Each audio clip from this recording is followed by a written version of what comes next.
Welcome back. Happy Sunday to you guys all out there. Manchester City Weekly. This is what I'm doing on this channel. If you don't know, you're new to the channel, just know one thing. It's Blue is our city, Manchester City fan channel. I've decided to switch it up and do something a little bit different than what other Manchester City content creators have done.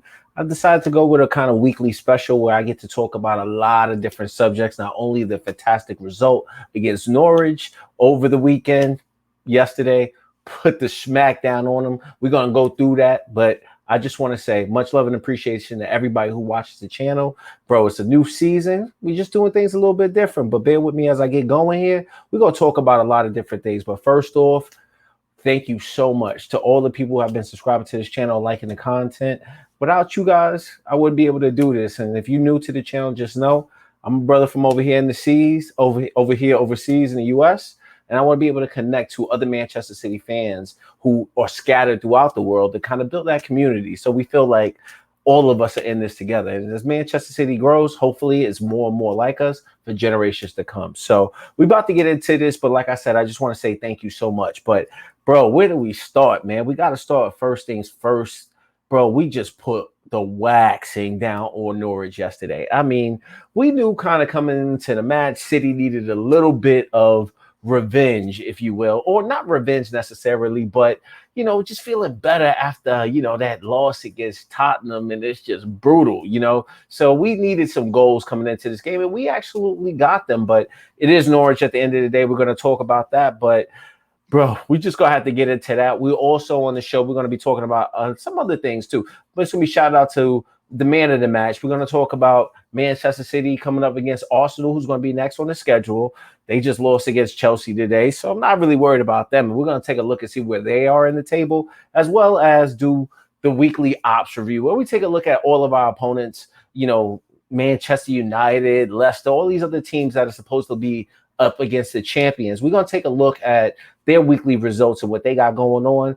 And then also transferring some energy into what I've been thinking as far as these new Manchester City kits. We're going to talk about that. It's been on my mind. I'm sorry I haven't had a chance to cover it in other Manchester City content, but we're going to take a look at that. And of course, we're going to have to be able to talk about Harry Kane, the striking deal that just has not happened yet. So we're going to take a look at that, but bear with me and let's start at the beginning. So yesterday was a fantastic result for Manchester City, as we put, like I said, this smackdown on Norwich yesterday. And if you see me looking over here, I'm just working the gadgets, but it feels more comfortable doing it this way. Let me know if y'all liking the view. I'm sorry I don't have it in front of me like this because it's just easier for me to maneuver this way. So if you see me doing that, just pardon myself. But that's just the way I'm doing it. But we're going to take a look at this particular match because, like I said, yesterday it was good. It was really good. We got a chance to see Jack Grealish get a goal. We're going to talk about how that came about, but overall, it was just a good day. And of course,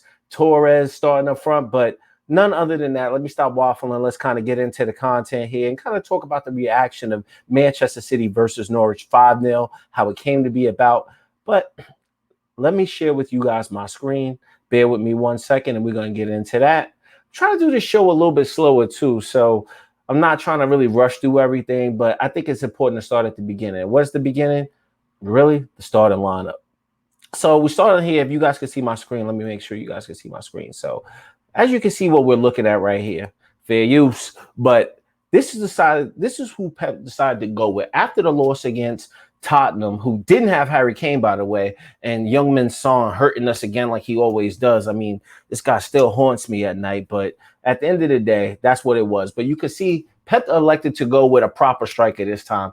Not that Ferran Torres didn't do his thing, but he did let us to believe, essentially, that he was going to go with a striker. So as you see right there, Gabriel Jesus started when the starting lineup got announced. I thought that Gabriel Jesus was going to be playing up top, like, because he's a striker. And I'm pretty sure other people thought that way. But as the game went on, we also saw that it was other things really involved. But now you see Bernardo Silva get back to the lineup. And, it was a good day for Bernardo. We're going to talk about that. Ferran Torres doing his thing. Jack Grealish was an interesting position. And we've seen a few games now. I think it's 3 matches where we've seen Jack Grealish be able to play for Manchester City. But his position during the games is always very interesting to me. And we're going to take a look at that. Rodri's back in there for Ferner. Gundogan's in there, captaining the team. And then what did we see? The change. A lot of people had something to say about Benjamin Mendy last week, blaming Benjamin Mendy for this and this and that. And I'll admit, I keep it real on this channel. Benjamin Mendy hasn't looked the best since we thought, was getting that guy from Monaco and the injury set in. But it is what it is. My man, Laporte up in there, man. You could see that he was up in there starting. It was good to see him. Everybody knows I'm a good fan. I'm a big fan of Aymeric Laporte. Diaz being the captain that he is, and then Kyle Walker coming in there. But so you see João Cancelo back to this. And it's funny that he didn't start Zinchenko, because last week we saw Mendy come off for Zinchenko, but this week he elects to go with João Cancelo. And that's kind of what myself and other fan channels talk about, is that when you look at Pep Guardiola, anything can possibly happen. So it is what it is there. But you see the bench right there, and you see Mahrez not starting. You see Raheem Sterling on the bench, and that's what he elected to do in this particular match. So it was very interesting to see that nonetheless. I'm going to stop sharing my screen right now, so that way we can talk about from a Norwich perspective who Norwich had to bring to the match and who they started. But let's be honest. It's really not going to fucking matter. It's really not going to matter. I try not to curse, but it's really not going to matter, bro. And the reason why I say that is because, bro, we needed goals. And yes, Norwich did manage to get a victory against us some time ago, but, bro, we needed a victory, yo. We're not trying to be somewhere down like Arsenal, which we're going to talk about later on, but we couldn't lose this match. But let's get into that and talk about Norwich's starting lineup. So bear with me as I share the screen again, but, bro, we're going to get into this. But point being is, bro, did they really even have a chance? Did they really even have a chance, bro? I don't think Norwich had a chance, but it is what it is, bro. Let me see if I share my screen. It's the wrong thing. That's what happens on this channel sometimes. We share the wrong thing, but let's get back into this. And like I said, bear with me. I'm doing this stuff off the cuff. It's going to take me some time to kind of get into all of this right now, but let's see what we got. I want to make sure I'm sharing with you guys the right thing.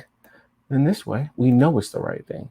So you can see my screen right now. You can see exactly what Norwich decided to go with. So the funny parts about Norwich is obviously we know what Timo Pukki can do. We had to experience that, at other points, during our Manchester City lives, and kind of see him some time ago. But, this guy right here was kind of getting busy against us, coming up against, what would be our left-hand side. You saw him getting a lot of play throughout the game, but, he proved to be a handful. But, up against Kyle Walker, what was he thinking? And Kyle Walker kind of negated those actions. Billy Gilmore, the kid from Chelsea, obviously Thomas Tuchel decided to go in another direction. And a little bit different than what Frank decided to do over at Chelsea. But you see Billy Gilmore, playing for Norwich. And I think it's very interesting, It's like, is that going to be good for his development? Because obviously young players want to be able to play. But sometimes going to a team like Norwich, and what I mean by that is, what happens if Norwich just goes down? It's not really good for players' development sometimes, but the young lad had to get some experience, and then that's the way it decided to happen. But it is what it is, man. But I will say early on in the match, one thing that you would notice is once we got going, bro, the one thing that changed my mind and was like, yo, it's absolutely crazy, is that Ferran Torres was the striker as we got going in this match, bro. Ferran Torres was the striker, and then you started to see who else did we start to see? We started to see Bernardo kind of doing his midfield type of thing. He was very much involved in the midfield. Jack Grealish was actually playing in the position, kind of running down the left channels of the match. But Gabriel Jesus, bro, starting on the right. I mean, who would have thought about that madness, bro? Like, he was absolutely sensational. And I thought one thing for Norwich, and I'll definitely say this, is pardon me as I get a swig. I ain't trying to give Powerade no sponsor here. No kombucha in this video, but one thing that I noticed about this particular match is once we kind of got going to the game, especially early on, is that Ferran Torres was trying to make these runs, because we saw in the previous game against Tottenham, he was making different runs and often getting frustrated. But one thing that changed about this game that is different than a Riyad Mahrez playing in this game is that Gabriel Jesus was live and active. And I thought that Norwich, what was funny is that they were almost trying to play the ball out of the back. But you would see early on in this match, I mean, what was that? Like 6 minutes in this game, City just... no hesitation, bro. We just got going in this match, bro. Right off the back end, you can see we was passing the ball around, but I thought that was real nice to see Aymeric Laporte early on. I want to say around 6 minutes or so, he made a pass directly out to Gabriel Jesus earlier in the match. And, it came out on the right, and Gabriel Jesus was just getting busy and found himself in a nice position throughout the game. And that's really going to be this position that you're seeing on the screen, where he absolutely is on the right-hand side, making runs, timely runs, and just getting in these positions that he finds himself in to be able to just to whip that ball straight across the middle. And like I said, 6 minutes in, it's basically an all goal against one of the Norwich players. But I just thought that he got the ball, whipped it across the middle, trying to put it in a dangerous position. Ferran Torres comes in there and makes the run, but Norwich really had no chance. They really did. And when you guys go back and watch it, you'll definitely see it was a nice build up here. And I have some parts of it going on. So if you see me looking over here, just know that I am kind of looking at certain points because I want to make sure of this. But look at that ball, the way he puts it in across. Tim Krul really had nothing that he absolutely could do about that. Just found himself in a great position. Gundogan, Gabriel Jesus rips it across, bro. That's what I'm talking about, bro. We already off the good starts. And that's really what we saw in this game. But I did think that Norwich, the way that they played, in my personal opinion, shout out to any Norwich fans if you happen to watch this. No disrespect, but really try to play out of the back against us. They tried pressing us a little bit, kind of with semi-pressing. But the one thing I noticed, and I'm saying to myself, why don't they just hoof the ball out of there? They found themselves in positions that just absolutely made no sense, bro. And I'm saying to myself, you just kind of inviting us to kind of do what we want to do in this particular game. And I thought that was interesting all within itself, but that's just the way the game went. But after that, man, I think it was just another beautiful opportunity. I think Torres, I want to shout out Torres because Torres, like I said, last week, he was making runs, finding himself in these great positions, but just didn't manage to get on the ends of the ball. Like, he really wanted to do a little bit more, but didn't really find himself doing things. And it's interesting because we're going to talk about later in this video about Manchester City needing a striker. But I did say last season, bro, I go back and watch. I definitely told you guys last season that there was going to be a possibility that we were not going to be able to get a striker due to whatever the situation was. And what was Pep going to do? Pep was going to say, yo, honestly, I'm going to groom Ferran Torres to be a striker, bro. So that was crazy. And I thought it was actually an interesting moment, too, that happened in the game. I want to say right around 15 minutes or so. Correct me if I'm wrong. Bro, we thought we had a goal with Torres, but it just didn't really happen, bro. But it was, I didn't even think it was a foul, bro. You guys go back and watch the game and you'll know what I'm talking about. But there was a situation, I did think it was a foul. Gabriel Jesus gets the ball, smacks it across the floor, and Torres takes one touch, boom, back of the net. But it wasn't meant to be, man. It wasn't meant to be, but it is what it is. But like I said, the team overall was just doing their thing. And I want to say, I think it was the second goal. I really want to talk about Jack Grealish's movement throughout this game. I didn't think we should have spent all that money we spent on Grealish. Look, I'll own it. I'll own it, But Jack Grealish yesterday managed to get a goal yesterday. I thought it was very interesting the way he got this goal down. Gabriel Jesus was doing what he did, whipping that ball across like we see here on the picture on the tube a few times.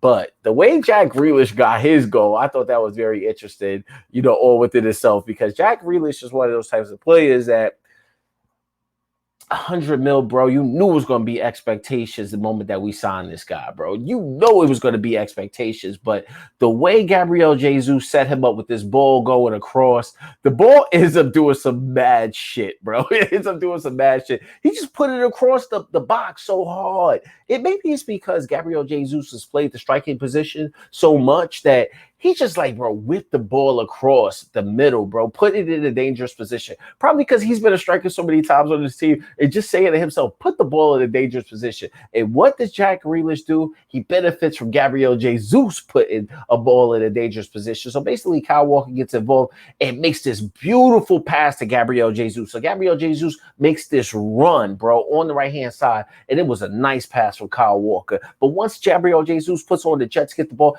puts it in a dangerous position, it basically hits off of Jack Grealish's knee before you know it, and Jack Grealish ends up getting his goal. So all in all, it's good to see Manchester City and Jack Grealish, start their partnership on their goal spree since we signed this man. And, even you see Jack Grealish pointed out and saying, thank you, bro, that helped me get my goal. And the one thing I want to shout out about this is that it was really good to see Jack Grealish get his goal. But I want to say more importantly, it was good to see Jack Grealish get his goal in front of the fans at the Etihad. I thought the fans were absolutely sensational. It's so happy, really, to see our fans in the ground, bro. It's been so long. So shout out to all the fans that were at the game yesterday or at the match yesterday, bro. I saw them through the telly and I was saying to myself, it's been so long that we really always seen fans in the ground. So for Jack Grealish to get his goal in front of the fans, I thought it was absolutely great, bro. It really was. And we're going to really talk about this third goal because this third goal was kind of like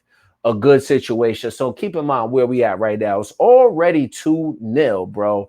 And we haven't even made it through the first half, bro. But we were all over them. And I didn't think Norwich really had much. Like I said, I can't pronounce the gentleman's name. I think he was playing up top with Timo Pukki. But, yo, he was live throughout the game. But I didn't really see too much from Norwich. I'm just being honest with you, bro. I didn't really see too much from them. And it's really hard to set expectations for them. But as we go into the halftime, it's 2-0. Gabriel Jesus was still doing his thing coming into the second half, but I thought it was just opportunities where we were looking so damn good throughout the match. And I need to touch on one thing, is that I thought Aymeric, Laporte, and Diaz looked good. Now, yet we knew that they wasn't really going to be tested yesterday, and it's a good partnership. And obviously, we don't see Stones coming back into the team, and Stones actually signed a new contract extension.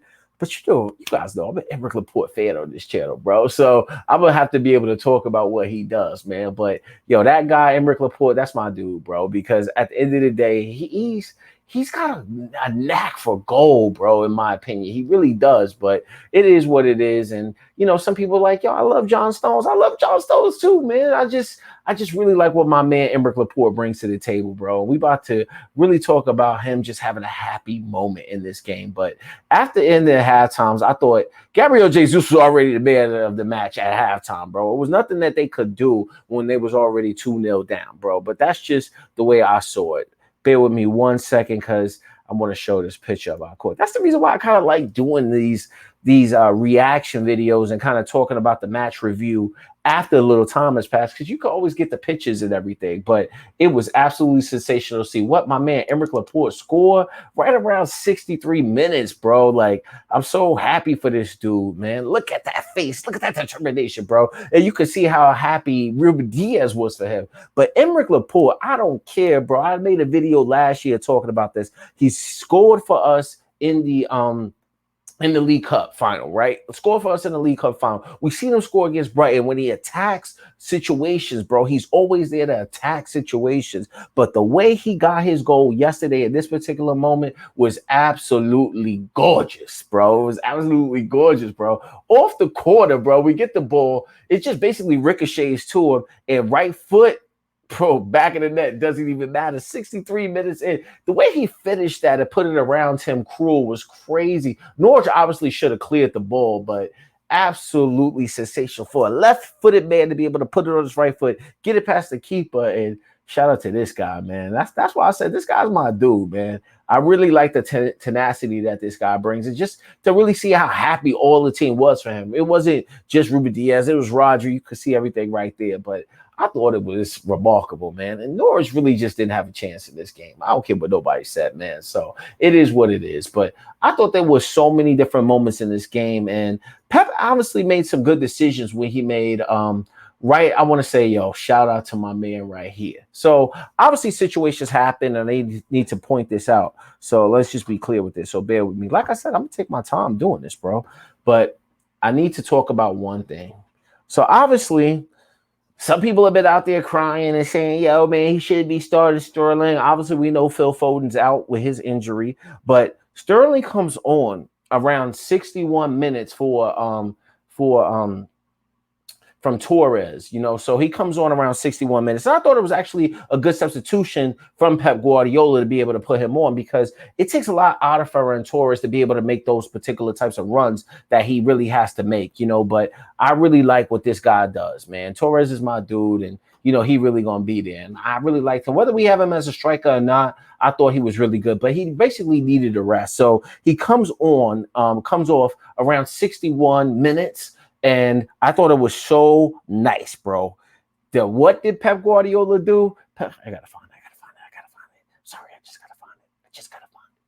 Bro, Raheem Sterling comes on, puts him as the striker for Gabriel Jesus, and just lets Gabriel Jesus basically move to the left-hand side, right? I thought that was really good. But yo, what's really crazy is that Raheem Sterling basically gets another pass, sensational pass from who other than my man Gabriel Jesus. He was doing this thing yesterday, bro. He put Sterling in this beautiful position for Sterling to be able to score right here. And I thought that was just really nice for him. And that happened around 70 minutes, right? That Jesus was just causing havoc. So you already know where the man of the match is going. And I need to say this.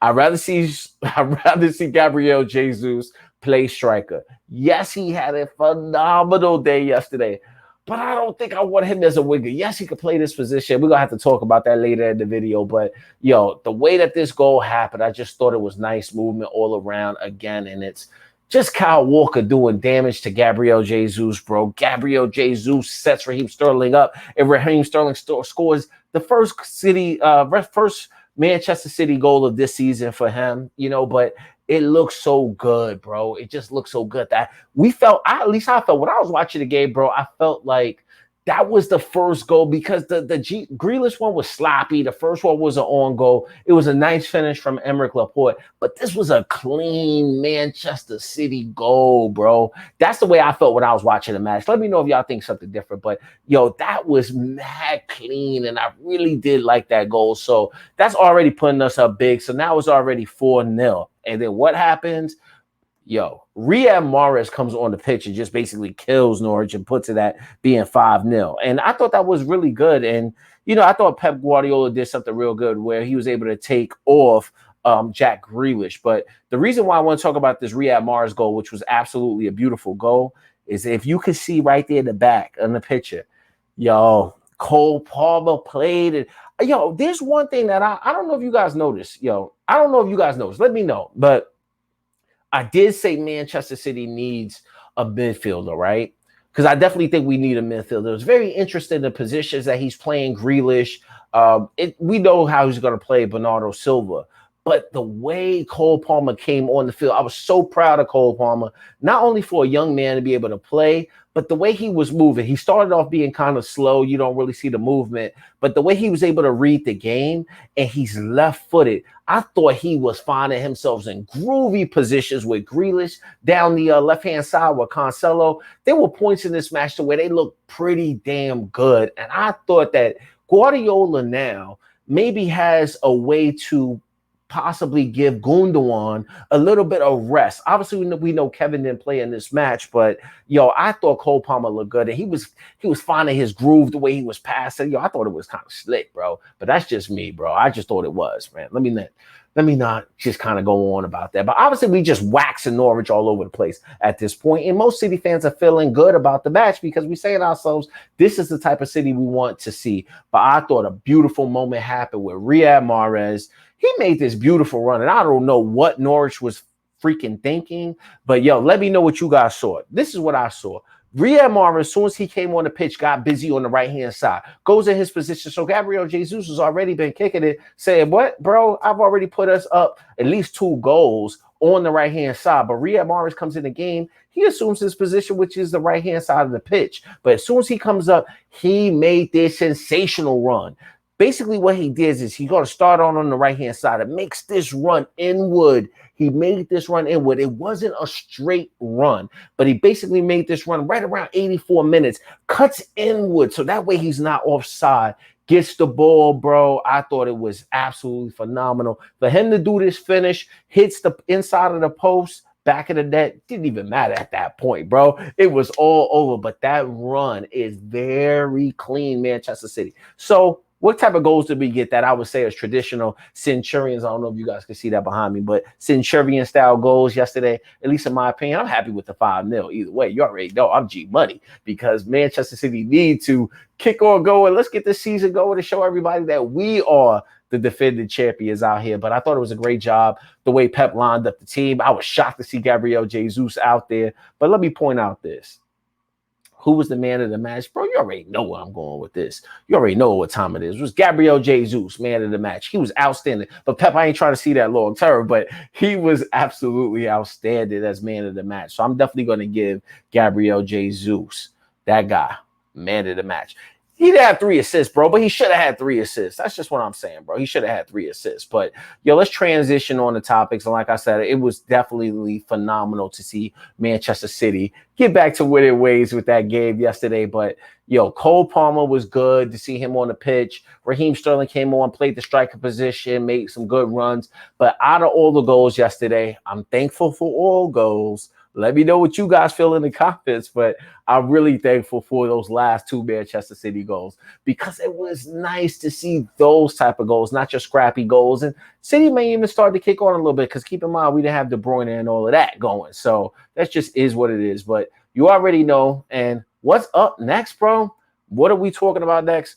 Looks like Arsenal's on the schedule, bro. Our Arsenal's on the schedule, man. And I'm doing this. I hope I'm not cocky. You know, I understand being a Manchester City fan. And if you guys don't know my story, I've been a Manchester City fan now for about 10 years, maybe like 10 years right now, right?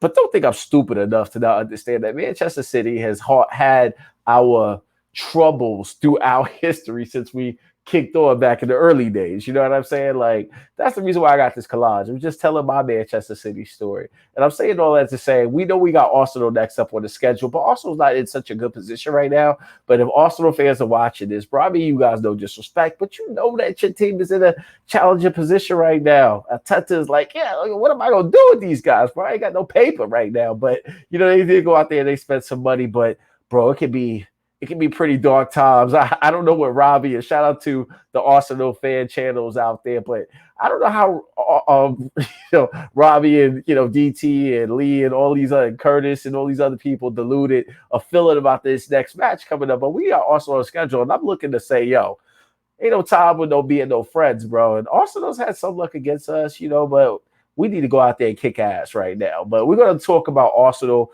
coming up here on the schedule. Obviously, they lost to Chelsea today. I think they lost 2-0. I think they lost 2-0 versus Chelsea today, but let me check on my phone right now. I think it was lost 2-0. I definitely know Lukaku scored for Chelsea, but bro, when they lost, 2-0, definitely Lukaku scored for Chelsea. Lukaku gets, I guess, his first goal since returning back to Chelsea, and they just lost, bro. This pretty much was down 2-0 before halftime, and Arsenal finds themselves in a crazy predicament, but it is what it is on the Arsenal front. But let me transition over to something that we need to talk about here next up, and it's going to take a weekly ops review, man. We're going to have to look at where Manchester City is in the table. Also look at, what lies ahead. Obviously, we know Arsenal's up, but we need to basically take a look at our ops. So let's kind of transition to that. Bear with me as I share my screen. And we're going to be able to get going here. So you guys might see some crazy stuff, but just bear with me real quick. So that way I get everything set up. But obviously you can see right now, this is the weekly schedule as I got shown up here on the screen. Aston Villa gets a win against Newcastle. Don't really care. Not interested. But what am I interested in? These guys. Yeah, they came out the gates, last week. Shout out to the Manchester City fan, Manchester United fan, Chelsea. You see, I had even trouble saying that because it just didn't feel right, bro. That's how much it just, you already know what time it is over here. We blew all day, but, they got 1-1, draw today. And I think Sancho came on late. I didn't get a chance to watch the game, you know what I mean? But they've taken a step back, you know what I mean? And they still probably ahead of us. We lost, but they stumbled a little bit today. They ain't get a win, but Chelsea put themselves in a great position to do great things. They already, 2 games up, and I think they scored 5 goals. We're going to look at that here in a second. Tottenham get another win, another 1-0, and then Nuno playing his old team, bro. It is what it is, but let's look at them, and, they have to deal with what they had to deal with, man. So, obviously, we got to watch Leicester. Leicester's playing West Ham tomorrow. That's going to be good from that perspective. Liverpool getting a good result. VVD is back, man. And I think that's 2 clean sheets for, Manchester City opponents right now, bro. So we got to be careful about that. And VVD is back. So Obviously, Liverpool is putting themselves in a good position. So Liverpool, United stumbled, Chelsea's off to a good position. And let's look at where we are in that current mixture right now. So obviously, you guys can still see my screen. I hope you guys can see this. I need to upgrade and to get to the 1080p version, which I definitely plan to do here pretty soon. But that's where we at with it right now. But just bear with me if you guys can't see. Just notice that Chelsea is in prime position. Obviously, we know it's early, so a lot of people didn't overreact to Manchester City's loss to Tottenham. It just didn't feel good. That's all it was. It just didn't feel good last week. But Chelsea are off to a good position. Two games, they've already scored 5 goals. Liverpool basically the same. Brighton, I ain't really worried about them. That's just going to be misleading. Tottenham, I don't know if they can keep that up. I mean, Mourinho's got them to a certain position. Obviously, Kane played for them, and we're going to talk a little bit more about Harry Kane as we go through this. Manchester United, they're still in 5th position, even here with a win and a draw. Everton, it is what it is. But as you can see for Manchester City, we're down in 8th place. We need to get our act going, but hopefully today kicks us in the right position. Leicester and West Ham playing tomorrow, so the winner of that's going to be in good position. Arsenal might be 3-0 down, but it is what it is, bro. That's coming up next. So it's going to be challenging. But the point being I want to make right here is, bro, it's not going to be easy for Manchester City as we kick on.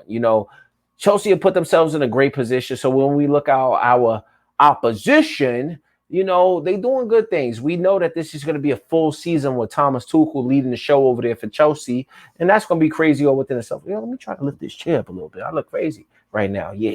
That looks much better. I just noticed that, bro. I was looking kind of down. I'm sitting on the chair like that, but it is what it is. All right. Chelsea are in prime time position. You know what I mean? Like, they're looking good right now. And obviously, what am I talking about Chelsea? I'm talking about Chelsea because we lost to them in the Champions League final. So, of course, they're our ops, bro. Because you got to think, Chelsea is saying to themselves, bro, we beat Manchester City last year in the Champions League final, y'all. We captured our second, Champions League trophy. We coming out here. We spending big bucks. We going to get Lukaku. We trying to win the league right now. And Thomas Tuchel is going to have a full season at this. So we got to pay attention to our ops. We know Manchester United went out in the transfer window and spent some money. They just had a little slip there. And then Tottenham is kicking on, so, bro, we got to watch this. And then Liverpool is doing what Liverpool does. And like I said, it's going to be very interesting to see what Liverpool does. And the reason why I'm interested in this particular season, it's just my opinion. Let me know what you guys think. But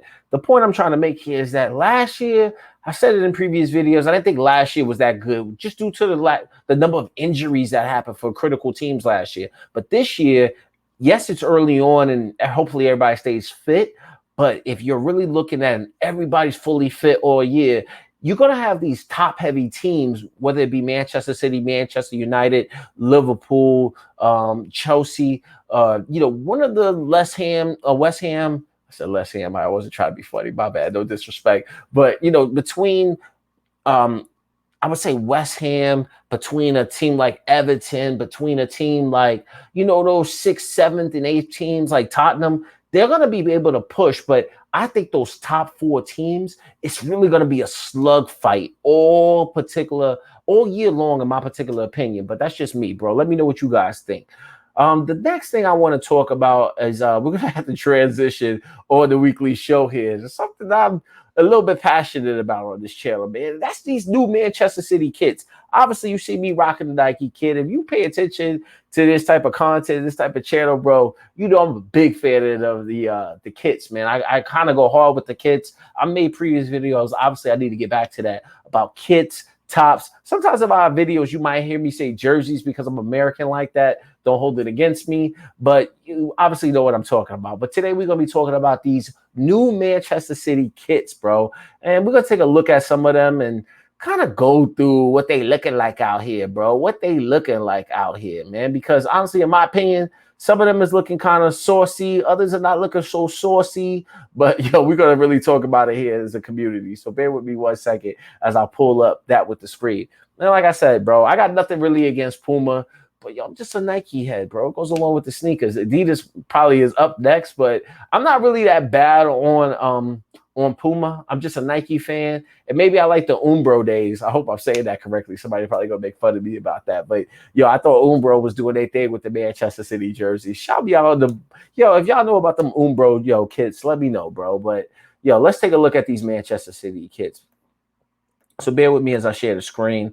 I always try to be like interactive. I like being a little bit more interactive. I'm going to have to share with you guys my whole screen. So it might look kind of bugged out first, but let's get into that. Hopefully you guys can see the kit. Now, obviously this is Manchester City's new kit for this particular year. And I actually think that this one's kind of fresh. When I first saw the kit, early on, and shout out to Footy Headlines. I'm using their site to be able to display this here with the community. When I first saw this kit, I was kind of bored with it. And the reason why I was kind of bored with it, I was like, yo, that looks simple and plain, bro. That kind of looks a little simple and plain. And honestly, it's really only so much you can do. Oh, excuse me. Oh, that was just gross. It's only so much you could do when it comes to the blue and white, with our jerseys, especially with our home kits. But when you look at the finer details within the design, I thought it does look kind of fresh. Now, one thing I hold against Puma, and anybody know this against me, bro, I don't like all of these different damn Pumas symbols. We got like 3 different Puma symbols on the jersey. That's really one of my beefs. But the 9320 right there, that's G money. That's G money in my opinion. So let's look at that. So the back looks fairly clean of the kit, right? I thought it was honestly and absolutely, I was actually walking, and let me share this, bro. I was walking probably about like a week ago, and I think I was going into a restaurant or something, and I saw somebody with a Manchester City kit, and they actually had this kit on, and when you look at it, I don't know if they have it here, but when you look at it, you see the finer details in it. It's pretty wavy, bro. Like, all right, so we can see it here. You see those little intricate designs that they have here? It's pretty wavy that you guys might see that, but I'm a big fan of another Manchester City kit I'm going to talk about here in a second, but I thought it all in all looked better than what I imagined it to look. And I was absolutely shocked. So I did think Puma did a good job here, given the fact that it's blue and white. There's only so much you can do. But I thought it maybe let's get rid of these extra Puma symbols. But it was a little bit better than what I thought it was. All right. So shout out to them because this is the fire one right here. Let's keep going down because it's pretty good. This is the best one, bro. This is the best one. Get it through your head. This is the best one. This is the flyer shit right here. For Edison, you were so lucky this year. I saw this. I think he had this on in the game against Norwich, and I thought this was fire. I think that color is black a little bit, but when I saw this, Edison was rocking this the other day in the match, bro. This is fire. Imagine long sleeve. This is the hottest one. This is the hottest one in the series, bro. So you got what I mean by the series. Obviously, you got the home kit, you got the away kit, you got the third kit, you got the goalkeeper kit. And then maybe you want to say goalkeeper home and away and all of that, but this is the most fire one. This is the most fuego one right here. Get it through your head. I don't care. I ain't trying to hear nothing different. Let me know an opinion, though. Other City fans out there, let me know which ones you guys are feeling. But I absolutely love this one. I thought that was G money right here. So you can obviously see that. That's enough of that. Let's get on to the second kit. Obviously, this is the green one right here that City is advertising right there. I think it looks good. That design that they are doing, it looks good when you got the black mixed in with it. Now I want to go down to this. Yo, this shit right here, pardon my French. I'm sorry. This shit right here, I love this club, bro. I love this club. You can see, man, I've been a City fan channel, for a minute now, and I love this club. And I talk about all of our kits. And obviously, when you make kits for 100 plus years, you're going to get some right. You're going to get some wrong. This one right here is the ugliest. It is, well, I can't say it's the ugliest, bro, but it's ugly in my opinion. It's kind of like Miami Dolphins, to use a U.S. reference. It's like, yo, what is this turquoise? Like, what is this supposed to be attributed to? I'm pretty sure if you look through the City catalog, maybe they want to use the turquoise for what? That ugly, just my opinion, that black, it's vertical lines. With the turquoise with the black and yellow. Oh my God. The brother one. Oh my God. It's so ugly. But maybe they would just steal the idea from there. I know some people are going to disagree with me that, you can have it's all opinions here, bro. It's all opinions here. Don't hold it against me. But this shit is mad ugly in my opinion. I don't ever want to see them wear that one. That's just my opinion. The third one right here is a little interesting. Obviously, you can see Aymeric Laporte rocking it, but let's kind of go back here. I thought that it was looked pretty good. You can see the women's kit. Yo, I thought that looks kind of fly right there. That looks kind of interesting right there that they decide to do this. But obviously, you can see it on Phil Foden right here. It's got these Manchester City emblems, our shield in the back, kind of fading to black. Horrible. I almost said horrible. Horizontal lines that you see Manchester City or Man City captured with the Etihad logo. I see it looking good. You know, I do like it. It's a little simple to me, and I guess they try to make it a little bit better by having the Manchester City shield kind of back there. But that's just my opinion on the matter. That one looks nice on the City women. You know what I mean? That looks good. Aymeric Laporte, you get the opinion. So let me know at the bottom what you guys are thinking. But, yo, that's just my opinion on the situation. Why is it my opinion on the situation, bro? Because I love Manchester City. But what Manchester City do I love? I love the ones with the collars, bro. I love the ones with the collars, man. Like, imagine this. This is obviously, I don't know if Raheem Sterling did this or this is fake, but I'm trying to reference, this is the brother look that is absolutely clean to me, bro. That right there, yo, if you guys can see my screen, I should have never did that shit. But, yo, it looks clean to me, man. It looks clean to me. And what's the best Manchester City jersey out there? Bro, it's this one. Oh, my God. Look at that. It's so beautiful, bro. Look at it. And, yo, whoever's up next, I don't know if it's Puma's up next. Where are the collars? Please, where are the collars? Or is the question, maybe a lot of players don't like collars, but, yo, this one right here is so fire to me, man. It's just clean collar right there. During our 15-16 season.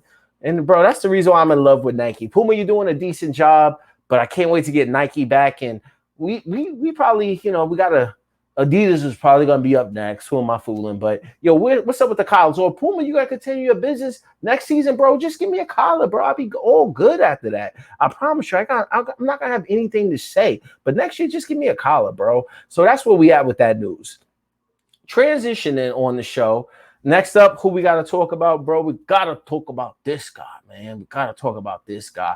And who is that? Harry Kane, bro. See, look, I got the banners going on up there. Yo, we got to talk about Harry freaking Kane, bro. He's the one we got to talk about, man. And there was some news that came out about Robert Lewandowski this week. But, man, we got to talk about the whole striker deal. And what I mean by that with Harry Kane is simply this, bro. Like, Harry Kane obviously played for Tottenham today. So I like the fact that I do these shows on Sunday because you get to see all the results that took place in the week. But Harry Kane obviously played for Tottenham today. And, you know, it looks like he might stay. But where does that leave Manchester City? Obviously, we knew that we looked good against Norwich, but it's not a viable option going forward with no striker, bro. I don't know, man, but that's what we're going to have to talk about. So we're going to take a look at striker news to talk about Harry Kane right now. So bear with me as I share my screen as I do, and we're going to go through this, bro. So I hate when my screen looks crazy like this, but that's what I have to do, bro. I got no problem like sharing the screen, and bear with me. So I try to take you guys through the most important points. So obviously I found this one on the Manchester Evening News. And we don't know how true this is, and I'm just giving Manchester Evening News their credit by going to their site and kind of referencing this information and seeing it. But the one thing I want to talk about is, so we're obviously coming to the end of the transfer window, bro. That window's going to close here pretty soon, bro. And you can see we only got like 10 days, 9 days to make things happen with this Harry Kane situation. But being that Harry Kane played today, it's not looking so good for us. So where does that leave Manchester City, bro? So I went out there and I started digging in the crates to find out what viable information we could find out this week, right? So this is what we found out right here.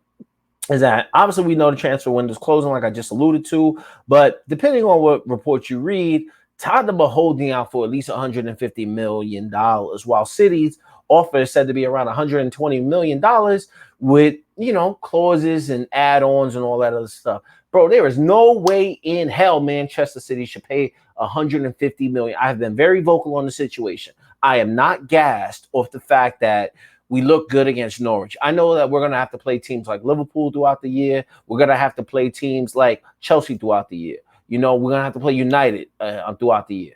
And we need a striker. But we do not need to pay 150 million, and Tottenham's going to be playing hardball and all of this. And most City fans, let me know out there what you guys think about the situation. But I'm also getting to the point of, if Manchester City have to pay 150 million, we shouldn't have to do that, bro. That's just the way I feel about the situation. Harry Kane wants to leave Tottenham. Daniel Levy, we know, is going to be playing hardball, but there's an extra $30 million gap that needs to be filled. And there's certain positions or certain players within Manchester City squad who are not going to be able to be thrown into the deal to go Tottenham's way to get that price tag down, bro. But Daniel Levy just doing what Daniel Levy does. So what happens? Obviously, they played, but Tottenham played and Harry Kane played like he played in their match, and they won 1-0. I think Dele Alli got their goal, if I'm not mistaken about that. If I am, feel free to let me know in the comments. But let's look at the Tottenham position. And this is probably Tottenham's most recent position. Shout out again to Manchester Evening News. But don't really know how true this is, but we're going to read it here as a community. So, however, Spurs have remained firm on their stance that he will not be sold if the change is not made. Basically, what they're trying to allude to, and we knew this as Manchester City fans, that this was really going to hurt our chances, meaning that we go out there, we spend $100 million or 100 million pounds, that is, on Jack Grealish. You think Tottenham and Daniel Levy, as greedy as he is, you think he wasn't going to want top-notch money for his most prized asset? So he's saying, if they spent 100 mil on Jack Grealish, bro, I need that extra money. So what he's basically saying is he's going to want that whole 150 mil. So we already know that Kane has, returned to Spurs this particular match day, and he played for the squad, but that's just what it is for their side. But it is what it is. Now, I came across this other article that really talks about that $50 million or 50 million pounds being needed to be made up. And, this is according to the Mirror. So we're 50 million pounds away from being able to sign Harry Kane. So that's the point right there. As much as I love Harry Kane, I think he would be a great addition to Manchester City. It's going to be tough to get this deal done, bro, because it's going to be an extra 15. It's going to be an extra 50 mil, bro, and Daniel Levy's going to play hardball. So what are Manchester City's other options? Obviously, we know that Robert Lewandowski is out there, but is he a realistic option? Is Bayern going to let him go? Bro, I don't really see that. So at the end of the day, bro, we still got 9 days to go, and we got to get a striker, bro. We got to get a striker. I think all of us as City fans are appreciative of what happened in the City team looking good yesterday, but we know that the team might change a little bit when Kevin comes back, but the false nine, bro, we need a striker. We saw against Chelsea in the Champions League final that it's imperative for us to get a striker. But at the end of the day, bro, we need to go out there and get one. And if Harry Kane is not going to happen, who's next up, bro? Who's next up? Because we really appreciate as City fans that City got a great win against Norwich, but we are not gassed out here. You know what I mean? And frankly, if it's me, we're going to spend 150 mil, bro. We spending our money on Haaland. That's just the way I feel about it. Let me know what you guys think. But I'm about to, Jesus, that was crazy. Well, I'm about to end the video as we get ready to talk about Arsenal being next up, against Manchester City. But I really enjoy talking to you guys today and spreading love with the family and the community. Like I said, I'm going to do these videos a lot longer now, and I really feel good about doing the content one time a week. Now, obviously, when we get into the Champions League, it's going to be a little bit different, but I want to be able to bring, one big video on Sunday to talk about all the news that's happened this week. Also, too, I think going forward, I'm definitely going to have a little bit more interaction. So we'll be able to do a show like this,